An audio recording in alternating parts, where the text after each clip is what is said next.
Hi students, welcome to Bhaskars Biology. ఈ వీడియోలో intermediate first year botany point of లో 12th chapter histology and anatomy of flowering plants దీనికి సంబంధించి SA questions అయితే cover అవడం జరుగుతుంది పబ్లిక్ ఎగ్జామినేషన్ లో.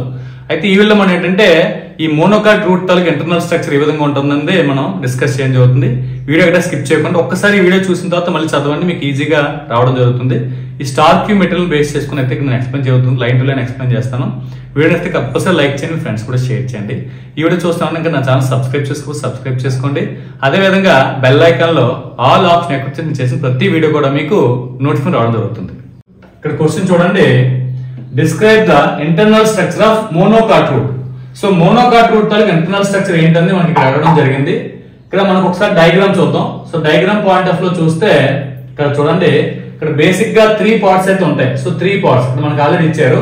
ఇక్కడ TS of monocot root shows 3 main parts. ఏంటా మెయిన్ పార్ట్స్ అంటే ఎపిడర్మిస్, కార్టెక్స్, స్టీల్. ఇలా మనకి 3 పార్ట్స్ గా డివైడ్ చేస్తుంది. అంటే ఇక్కడ మనకి మోనోకాట్ రూట్ చుట్టూ ఉన్నదాన్ని ఏమంటారంటే ఎపిడర్మిస్ అంటాము.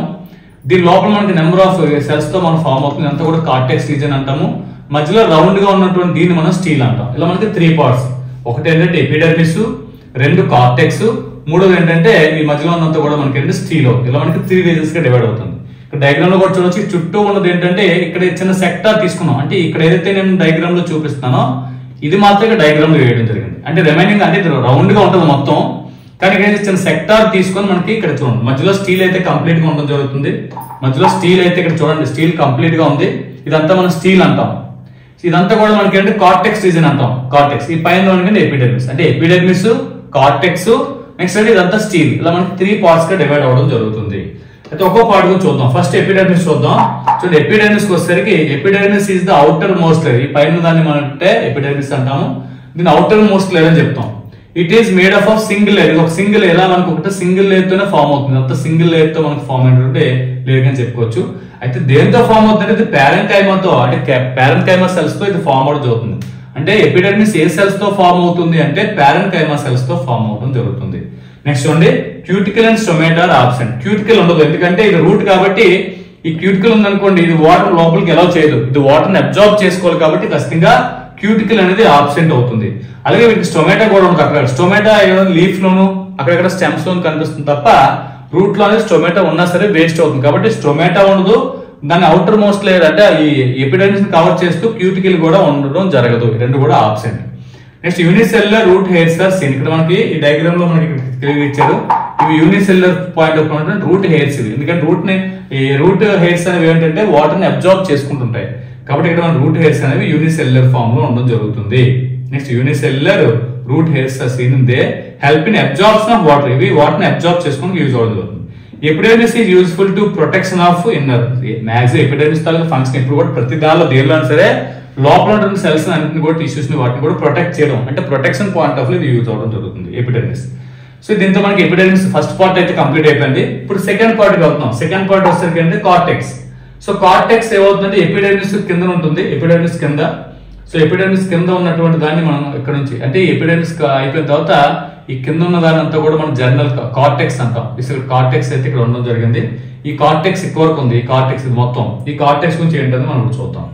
చూడండి cortex is present between epidermis and endodermis. Epidermis కి ఇది ఎపిడెర్మిస్ రాశారు కాదు, ఇది ఎపిడెర్మిస్ కాదు, ఇది ఎండోడెర్మిస్. సో పైన ఎపిడెర్మిస్ ఉంది, కింద ఏమవుతుంది రౌండ్ గా చూపించిందంతా కూడా ఏమవుతుంది ఎండోడెర్మిస్ అవుతుంది. ఎపిడెర్మిస్ కి ఎండోడెర్మిస్ కి మధ్యలో ఉన్న దాని అంతటిని కూడా మనం ఏంటంటే స్టీల్ అని చెప్పడం జరుగుతుంది. It is made up of parenchyma. Same ఇది కూడా ఏదైతే ఎపిడెర్మిస్ ఉందో ఎపిడెర్మిస్ ప్యారెంకైమాతో ఫామ్ అవుతుందో ఇది కూడా మనకి కార్టెక్స్ మొత్తం కూడా ఏదైతే ప్యారెంకైమా సెల్స్ తో ఫామ్ అవుతుంది.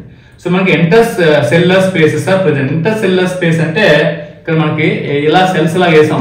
ఇలా వేసినప్పుడు సెల్ కి మధ్యలో ఈ గ్యాప్ ఉంటుంది. ఈ గ్యాప్ చూడండి, ఇక్కడ గ్యాప్లు ఉంటాయి. ఈ గ్యాప్ లో మనం ఏంటంటే ఇంటర్ సెల్యులర్ స్పేస్ అంటాం. ఇవి ఇందులో మనకి ఉండడం జరుగుతుంది. ఇది కార్టెక్స్. అయితే ఎండోడెర్మిస్ చూడండి, it is the inner most layer of the cortex. Cortex లో ఇన్నర్ మోస్ట్ లేయర్ ఇది మనకి దీన్ని ఎండోడెర్మిస్ అంటాము. ఎండోడెర్మిస్ లో కార్టెక్స్ అనేది అంటే కార్టెక్స్ ఎండోడెర్మిస్ కూడా వన్ ఆఫ్ ద పార్ట్ కింద చెప్పుకోవచ్చు. మనకి ఇక్కడ ఎండోడెర్మిస్ అవుతుంది లాస్ట్ లో ఉంటుంది. హియర్ సెల్స్ ఆర్ చూడండి టైట్లీ అరేంజ్. ఇక్కడ పైన కార్టెక్స్ రీజన్ వరకు ఏమవుతుంది లూజ్ గా అరేంజ్ అయ్యి ఇంటర్ సెల్యులర్ స్పేస్ ఉన్నాయి. కానీ ఎండోడెర్మిస్ వచ్చేసరికి ఒకదానికొకటి పక్కనే మనకి టైట్ గా ఫామ్ అవడం జరుగుతుంది. Next radial walls shows casparian. ఈ రేడియల్ వాల్స్ తో మనకి ఏమవుతుందంటే క్యాస్పెరిన్ స్ట్రిప్స్ ఉంటాయి. క్యాస్పెరిన్ స్ట్రిప్స్ ఉండడం వల్ల ఏమవుతుందంటే ఈ జైలంలో అబ్జార్బ్ చేసుకున్న వాటర్ అంతా కూడా పక్కకు వెళ్ళిపోకుండా కొంతవరకు ప్రొటెక్షన్ కి యూజ్ అవడం జరుగుతుంది. కాబట్టి క్యాస్పెరిన్ స్ట్రిప్స్ అనేవి వీటిలో థిక్నింగ్స్ అనేవి ఇందులో ఉండడం జరుగుతుంది. సో ఇంకా లాస్ట్ వన్ వచ్చేసరికి స్టీల్. ఇక్కడ మనకి ఏదో డయాగ్రామ్ ఇచ్చారో డయాగ్రామ్ వచ్చిందని మనకి చూడండి స్టీల్ చుట్టూ ముందు ఇక్కడ చూడండి ఇది ఎండోడెర్మిస్ కింద ఇంకొక లేయర్ ఉంటుంది. ఈ లేయర్ మనం ఏంటంటే పెరిసైకిల్ అంటాం. ఇది ఎండోడెర్మిస్ కింద మనకి పెరిసైకిల్. ఎండోడెర్మిస్ దేనిలో కార్టెక్స్ రీజియన్ లోకి వెళ్ళిపోతుంది. ఈ స్టీల్ పెరిసైకిల్ స్టార్ట్ అవుతుంది. కాబట్టి పెరిసైకిల్ అనేది ఉండడం జరుగుతుంది. చూడండి steel is the central portion of the route. ఇది మనకి రూట్ మొత్తం అయితే మధ్యలో ఉందని మనం స్టీల్ అంటాం. సో ఇది మనకి ఎపిడెర్మిస్, ఇదంతా కార్టెక్స్, దీని కింద ఎండోడెర్మిస్ లోపల అంతా కూడా ఈ స్టీల్ ఉండడం జరుగుతుంది. ఇందులో మనకంటే పెరిసైకిల్, వాస్కులర్ బండిల్స్, మెడుల్లా మొత్తం 3 పార్ట్స్ ఉంటాయి. ఫస్ట్ పెరిసైకిల్ చూద్దాం. ఇక్కడ పెరిసైకిల్ చూడండి. Pericycle it is thin layer the cells found beneath the endodermis కింద ఉన్నదాన్ని మనం ఇది ఎండోడెర్మిస్ కింద ఉన్నదాన్ని మనం ఏంటంటే పెరిసైకిల్ అని చెప్పబోతుంది. సరౌండెడ్ ద స్టీల్, ఇది స్టీల్ ని సరౌండ్ చేసుకుంటుంది. It is made up of parenchyma, ఇది కూడా మనకి పారెన్కైమా సెల్స్ తో ఫార్మ్ అవుతుంది. Lateral roots are developed from pericycle. ఇప్పుడు లాటరల్ రూట్స్ ఆల్రెడీ చెప్పుకున్నాం. లాటరల్ రూట్స్ ఎక్కడి నుంచి ప్రొడ్యూస్ అవుతాయంటే పెరిసైకిల్ నుంచి ప్రొడ్యూస్ అవడం జరుగుతుంది. ఇది ఇంపార్టెంట్ పాయింట్ గుర్తుపెట్టుకోవాలి. నెక్స్ట్ వాస్కులర్ బండిల్స్ వచ్చేసరికి vascular bundles contain xylem, phloem. Xylem ని ఫ్లోయం రెండింటిని కలిపే మనం వాస్కులర్ బండిల్స్ అంటాము. సో ఇక్కడ చూడండి ఇది జైలం, ఈ మధ్యలో ఉన్న వాటిని మనం ఫ్లోయం అంటాం. ఇది జైలం. సో ఇది కూడా జైలం, ఇది మనం వీటిని జైలమ్స్ అంటాం. సో జైలం అనేది ఏంటంటే ఇక్కడ చూడండి జైలం ని అదేవిధంగా మనకి ఫ్లోయం రెండింటిని కలిపి మనం వాస్కులర్ బండిల్స్ అంటాము. అయితే నెంబర్ ఆఫ్ బండిల్స్ అంటే వేరీ ఫ్రమ్ 6 to 8. అంటే ఇక్కడ మనకి ఎక్కువ ఉంటాయి. ఇప్పుడు మనకి గుర్తుపెట్టుకోవాలి మోనోకాట్ రూట్ లోకి వచ్చేసరికి 6 to 8 వాస్కులర్ బండిల్స్ ఉంటాయి. అంటే స్టీల్ రౌండ్ గా ఉంటే ఇవన్నీ జైలమ్స్ అనుకుందాం. ఇలాంటి జైలమ్స్ ఎన్ని ఉంటాయి? 6 to 8 వరకు ఉంటాయి. అదే డైకాట్ అంటే జస్ట్ 4 ఉంటాయి. అంటే 4 జైలం ఉంటాయి, అలాగే మనకి 4 ఫ్లోయం బండిల్స్ ఉంటాయి. ఇక్కడికి వచ్చేసరికి అవుతుంది 6 ఉండొచ్చు, 7 ఉండొచ్చు, 8 ఉండొచ్చు, ఎన్ని ఉండొచ్చు. అంటే మోనోకాట్ అది స్పీసెస్ బేస్ చేసి మారుతుంటుంది. అంటే 6 జైలం ఉంటే ఏమవుతుంది 6 ఫ్లోయమ్స్ ఉంటాయి. ఇలాగా ఈ బండిల్స్ అనేవి 6 to 8 వరకు ఉంటాయి. మోనోకాట్ లో 6 to 8 ఉంటాయి, అంటే ఎక్కువ ఉంటాయి. మోర్ అని గుర్తుపెట్టుకోండి. డైకాట్ లో మాత్రం 4 ఉంటాయి. టెట్రార్క్ అంటాం. ఇక్కడికి వచ్చేసరికి అంటే పాలియార్క్ అంటాం, ఎక్కువ ఉంటాయి కాబట్టి. చూడండి జైలం ఈజ్ ఎగ్జార్క్ జైలం ఉంటుంది. ఎగ్జార్క్ జైలం అంటే అర్థం ఏంటంటే డయాగ్రామ్ లో చూపిద్దాం చూడండి. ఇది ప్రైమరీ, ఇది తర్వాత ఫామ్, ఇది తర్వాత ఫామ్. అంటే మనకి ఏమవుతుంది ఈ ముందు ఫామ్ అయింది ఏమవుతుందంటే మనకి చూడండి ఓకే, మనకి ఎగ్జాక్ట్ పాయింట్ ఆఫ్ ఉన్నది ఏంటంటే ఈ పైన ఫామ్ అయ్యేది ఇది ప్రోటోజైలము, తర్వాత ఇది ఫామ్ అవుతుంది తర్వాత.